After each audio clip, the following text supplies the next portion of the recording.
Bueno, estudiante de segundo año. Voy a dar algunas clases sobre el proceso o la formación histórico-territorial del continente americano. Vamos al principio, vamos a usar el pizarrón. A ver. Vamos a hablar de el espacio. A ver si se ve ahí. Bueno, del espacio. El título dice histórico-territorial, ¿no? Está hablando de la formación del espacio. Y ese espacio geográfico, que es la relación sociedad y naturaleza, está dado por diferentes variables. Pueden ser naturales, ¿eh? Pueden ser naturales. A ver, cómo se conformaron las montañas, que lo vimos. Pueden ser políticas. Pueden ser económicas. Bueno, podrían ser culturales, podrían ser tecnológicas. Bueno, pero vamos a estas tres.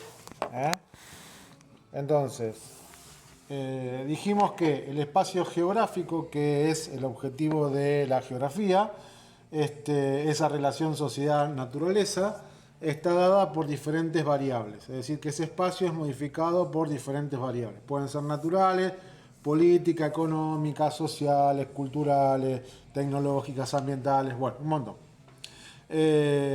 Si bien ese proceso de formación nosotros vimos en las montañas y a lo mejor los fenómenos naturales cómo modifican el espacio geográfico, la geografía es una ciencia social donde estas variables tienen mayor impronta, mayor importancia. Es por eso que es importante analizar lo histórico, histórico, territorial,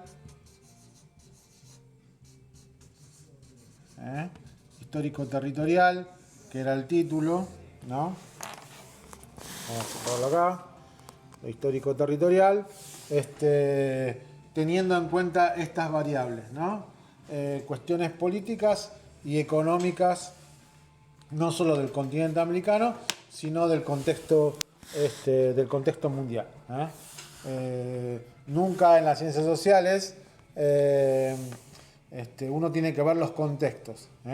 Lo que pasa ahora en la Argentina está dentro de un contexto americano y un contexto mundial, ¿no? Si analizamos un hecho de la realidad actual, que es la pandemia, no lo podemos analizar solamente desde la mirada argentina.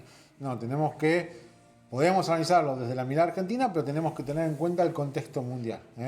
Por ejemplo, cómo se originó esta pandemia y lo que provocó en los demás países y continentes. Bueno, entonces, en principio tenemos la etapa en donde hice hincapié en las formas de organización de América anglosajona y América Latina. A ver, vamos a repasar, vamos a utilizar el mapa. Acá. Tenemos, vamos a empezar por América Latina. México, hasta el sur de nuestro continente. América Latina tiene que ver con la conquista y colonización, principalmente de la península ibérica, Portugal y España. Principalmente, digo, ¿no? Porque están las Guayanas también, donde intervinieron otros países. Pero se puede decir que América Latina tiene una impronta de lo ibérico, tanto de los portugueses en Brasil como los españoles prácticamente en todo el continente. Tanto el portugués como el español descienden del latín, por eso hablamos de América Latina. Son países conquistados y colonizados por los países mencionados y son países que en su mayoría son países subdesarrollados, salvo algunos que son países que están en desarrollo y que tienen en definitiva un nivel de industrialización, ¿no? Que son Brasil, México y un poquito Argentina. Bueno, y después tenemos América anglosajona, tanto Canadá como Estados Unidos fueron colonizados por países sajones, principalmente ingleses, ¿no? Que vinieron a esta zona, y también franceses que han venido a esta zona. En Canadá en la actualidad está dividido en la parte en donde se habla inglés y otra parte que se habla francés. Bueno, son países altamente desarrollados, países que tienen un nivel de industrialización muy importante, y son países bueno, Estados Unidos es un país inclusive potencia mundial, ¿no? Eso no quiere decir que Canadá, si bien no tiene la economía que tiene Estados Unidos, en Canadá su nivel de vida es mejor. Es decir, PBI, cuando hablamos de el volumen de su economía, la de Estados Unidos está entre China y Estados Unidos como las principales. Canadá no es tan importante como Estados Unidos, pero cuando hablamos de IDH, que es calidad de vida, es muy evidente que Canadá se vive mejor que en Estados Unidos. Bueno, América anglosajona y América latina. Nosotros lo que vimos fue que en estos dos países, en Canadá y Estados Unidos, se dio colonias de poblamiento. Principalmente fueron colonos que vinieron desde Inglaterra o de Irlanda, de Gran Bretaña, ¿no? Y se asentaron en la zona que hoy conocemos como Estados Unidos y Canadá, y que tuvieron un contacto comercial muy importante entre la metrópoli, que era Gran Bretaña, y esos hoy actuales países. Venían con sus familias y venían en definitiva a generar riquezas en sus familias y un bienestar, ¿no? En cambio, en América Latina se dieron colonias de explotación, principalmente en México y a ver si separamos acá, y en lo que hoy es Bolivia, ¿no? En donde de esos dos actuales países se extraía oro y plata y se iba a la metrópoli hacia España, ¿no? Eran en principio eran empresas que venían y que tenían una relación con la corona española, en donde lo que le importaba, venían hombres principalmente, lo que les importaba era extraer oro y plata y llevarla hacia la metrópoli, hacia España. Entonces, esa es, en cierta medida, las bases tanto para América anglosajona, para América Latina, que posteriormente sentaron desarrollo para América anglosajona y subdesarrollo para América Latina.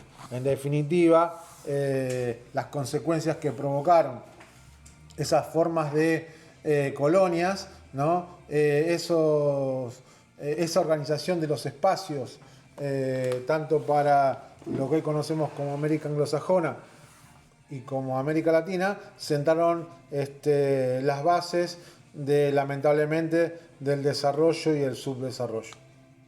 Muy bien, eso por un lado. Por el otro lado, esperen que acomode un poquito acá y voy a dar vuelta al pizarrón. Bien. Esperen, voy a dar vuelta al pizarrón y vamos a ir con otro tema que tiene que ver con el tema mencionado. Bueno, muy bien. Vamos ahora a la otra etapa. La otra etapa tiene que ver con el modelo agrominero en América Latina. Entonces, tenemos que pensar que cuando hablamos de capitalismo, el capitalismo nace con la revolución industrial. No hay capitalismo antes de la revolución industrial. El concepto de capitalismo aparece con la primera revolución industrial, en Inglaterra, a finales del siglo XVII. Muy bien. Entonces, capitalismo, si bien es un sistema no solo económico, también político y social, cuando hablamos de capitalismo tenemos que hacer hincapié en el mercado. El ideólogo, el que explica el capitalismo, o el inventor teórico del capitalismo, fue un tal Adam Smith. Cuando habla Smith, habla de el mercado.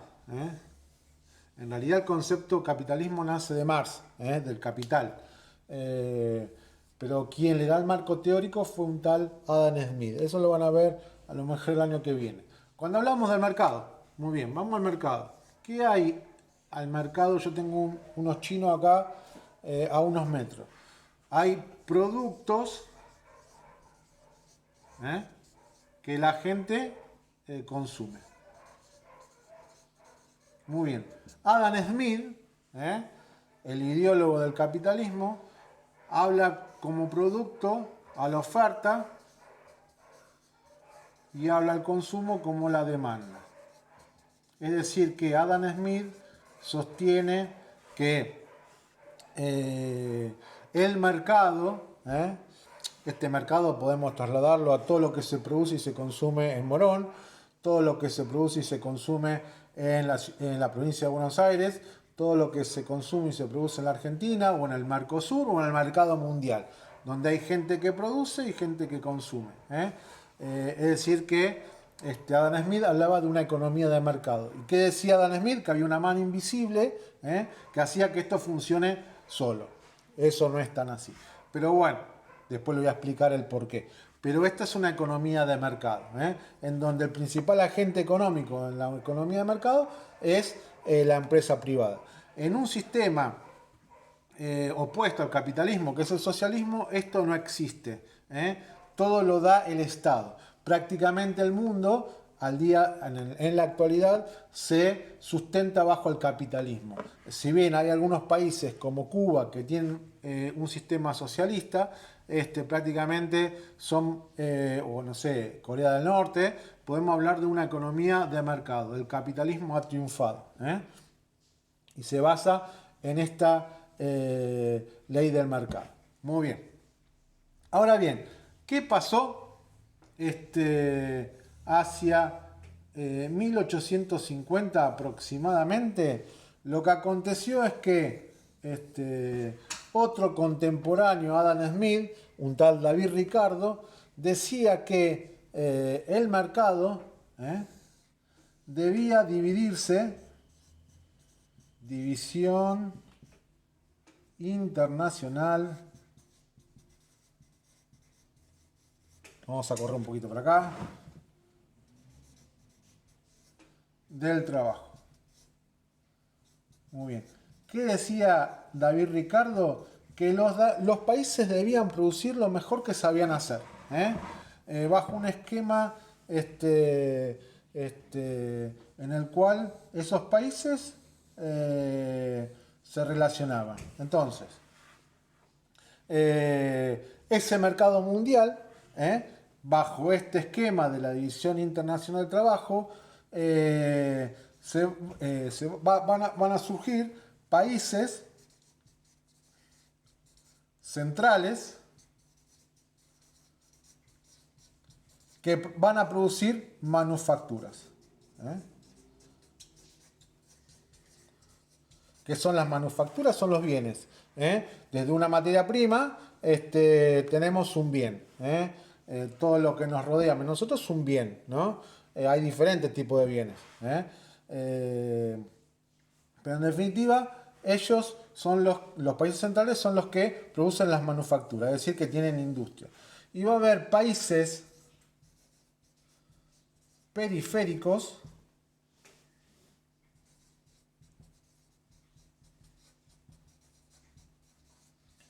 muy bien, países periféricos que producen materias primas. ¿Eh?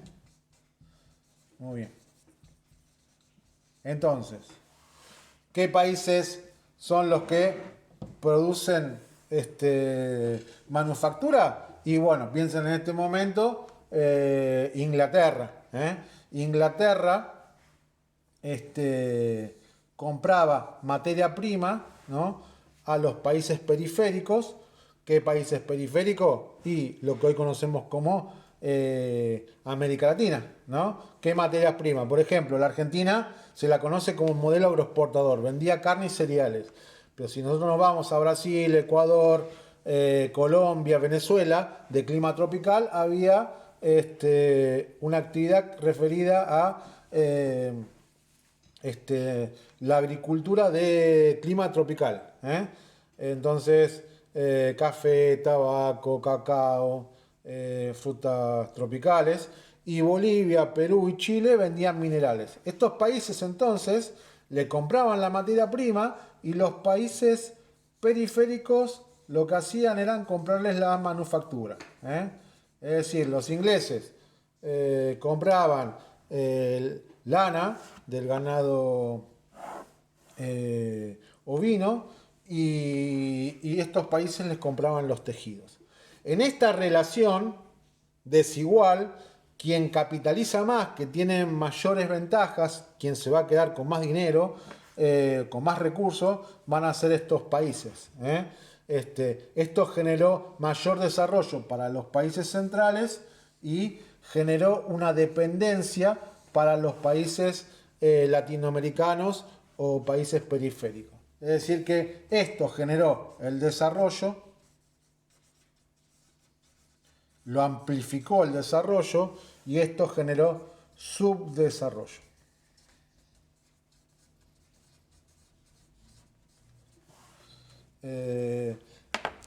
Lamentablemente, los países latinoamericanos nacieron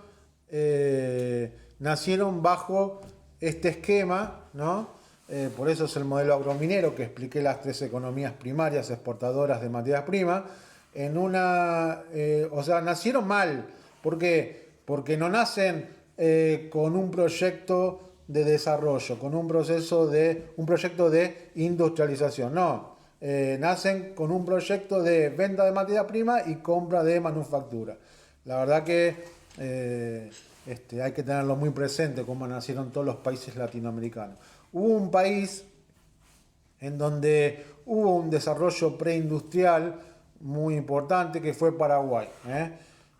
Paraguay, a esa época, a mediados del siglo XIX, 1850, ya tenía ferrocarril, telégrafo, tenía hornos, estaban produciendo metales.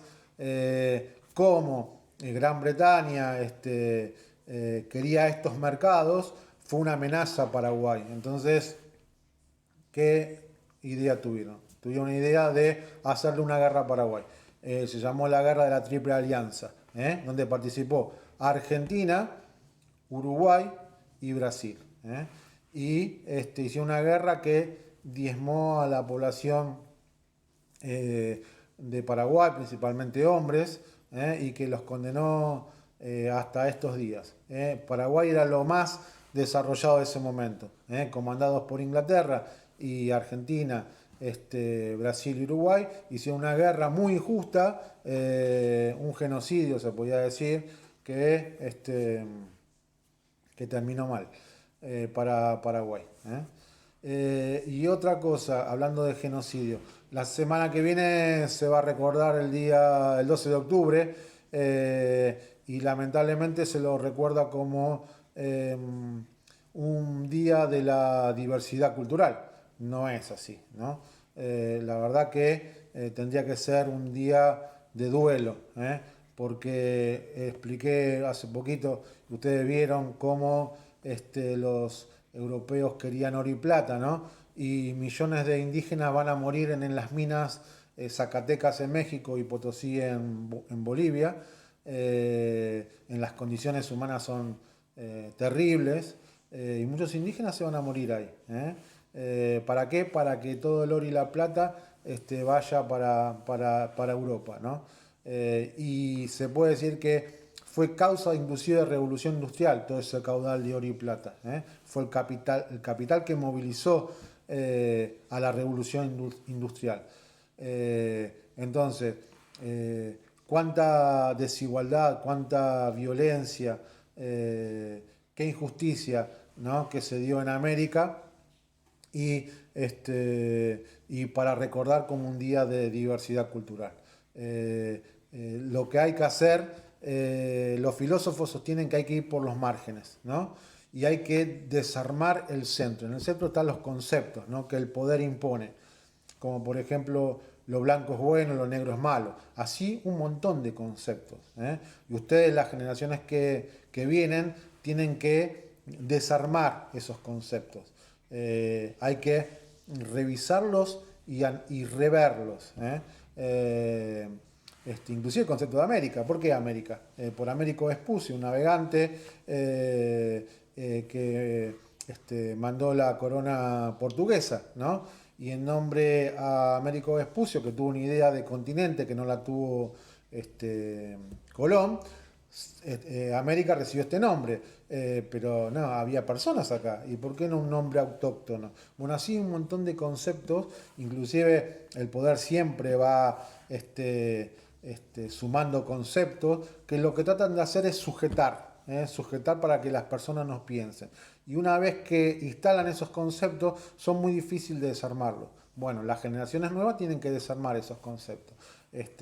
La verdad que el siglo XXI, decir que fue un día de la diversidad cultural, en donde hubo un genocidio hacia la población que vivía en América, es lamentable.